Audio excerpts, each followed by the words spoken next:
Hello, I'm Derrick Thomas, and welcome to LUTV Sports Break, where we will discuss interesting topics with our panel of sports reporters. I'm liable to go Michael, take your pick, Jackson, Tyson, Jordan, Game 6. All great things must come to an end. The Last Dance concluded with episodes 9 and 10 of the docu-series.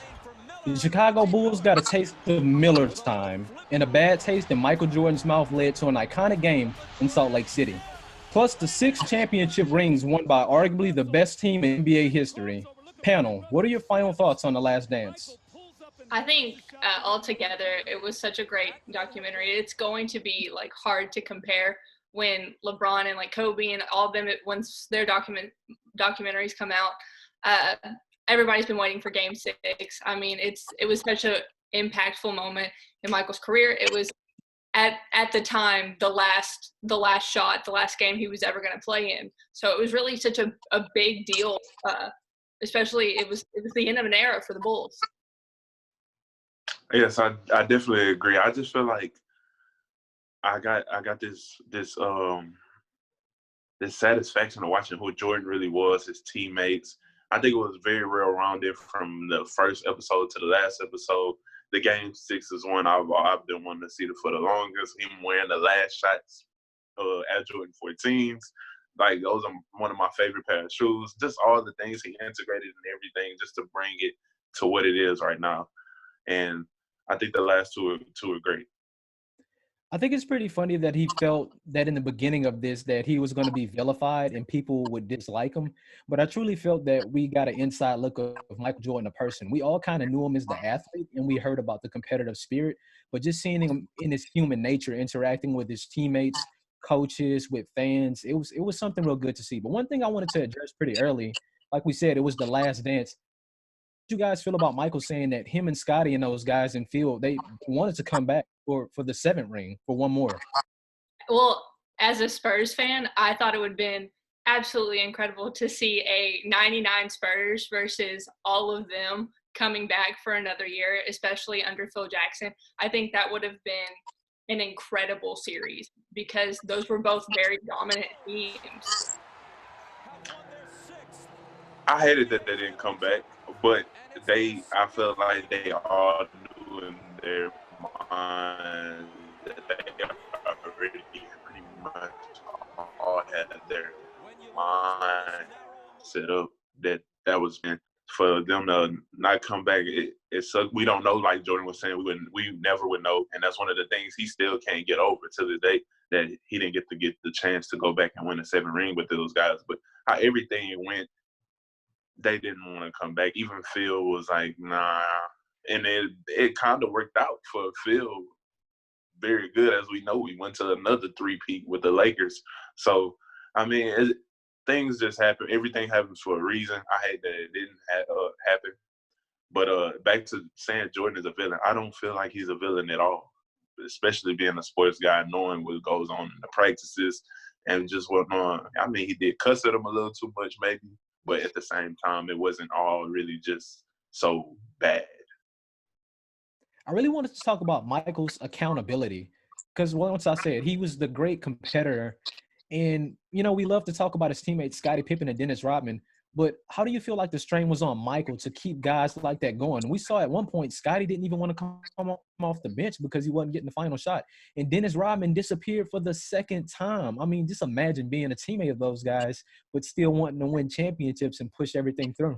I think that's really the key thing that makes Michael the greatest basketball player of all time, because he was amazing on the court, but the stuff he had to deal with and the stuff he was able to kind of work around off the court was also like a huge deal. I mean, Dennis Rodman left in the middle of the finals, and like they had to just kind of keep going with it. And I also think a good thing about Michael is he was able to bring out the best in people. I think the story of him and Steve Kerr and him allowing Steve Kerr to kind of get that redemption shot for himself was a huge deal. I think Michael was able to bring out the best in all of his teammates. And his accountability with everybody and bringing everybody. Dennis was always going to be Dennis. Dennis said that on the documentary. Hey, they know I just had. If I was going to hoop, I had to do something else, go party or whatever. Dennis was going to be Dennis. I feel like him missing the media probably made a big deal out of it, but in their team, they kind of knew, okay, Dennis just had to go be himself. So in the next game, he's coming out rebounding viciously and still doing his part, giving 100%. I don't think you can complain about a teammate like that necessarily.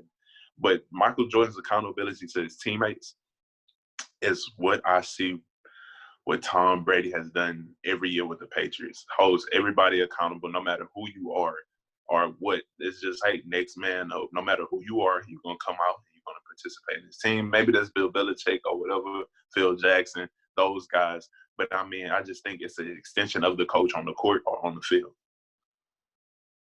Also, you guys brought up Steve Kerr and you brought up accountability. Who would have thought that Steve Kerr – I had no idea about this, but Steve Kerr kind of lost his father in a similar fashion as Michael Jordan. Do you guys believe that they made their bond even closer?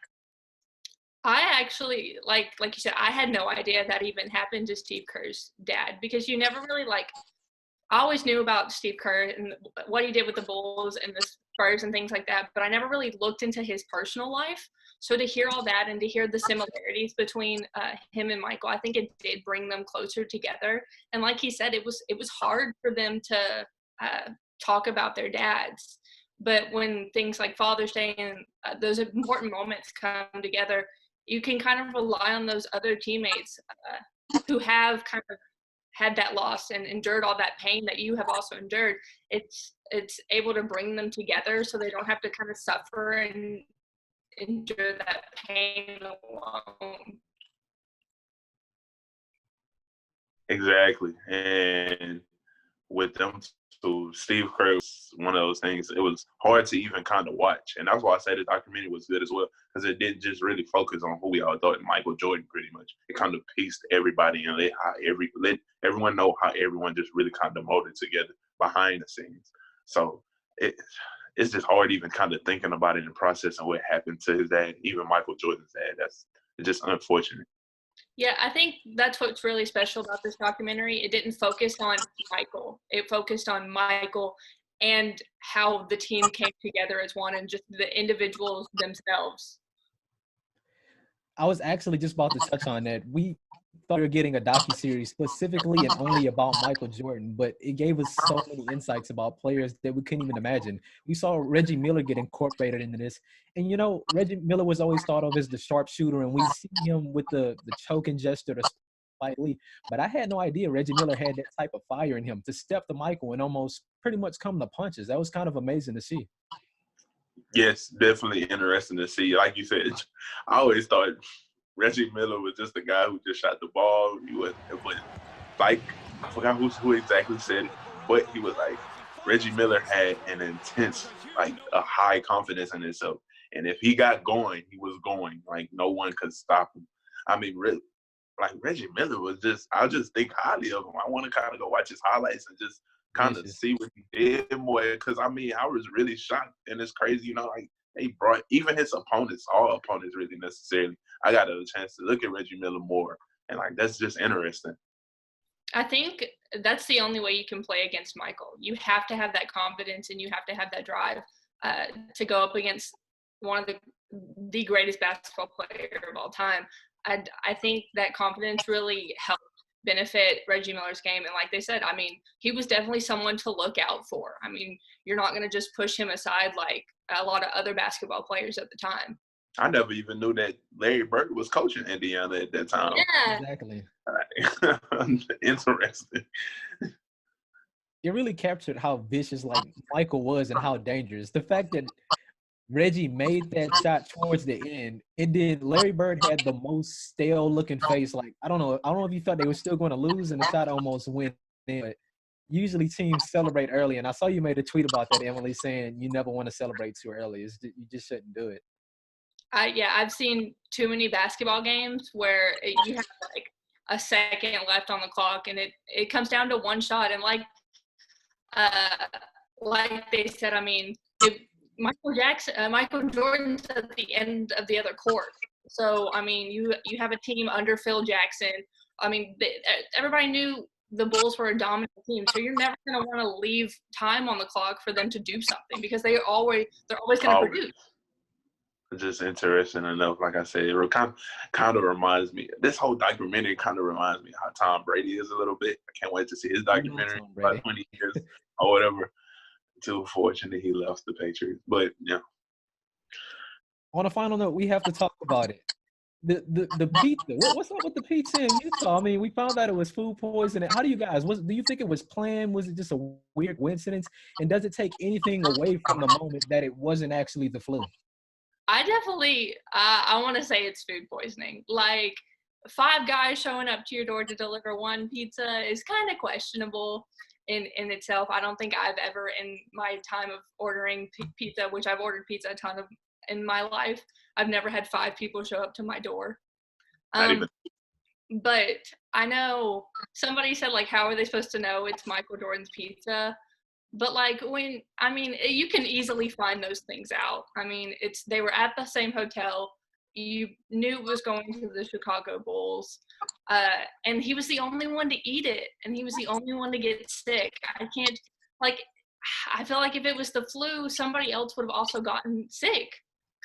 Yeah, it was just unfortunate. Like all these years that they called the flu game and it was food poisoning. I was wondering why it wasn't just an extended version of him being sick the next game as well or whatever. It was just him from food poisoning. Probably took some Pepto, got over it, but still dominated the game. Thank you, panel. And thank you for watching LUTV Sports. We'll keep you in the game for every game. To see more content from LUTV News, follow us on Twitter and like us on Facebook.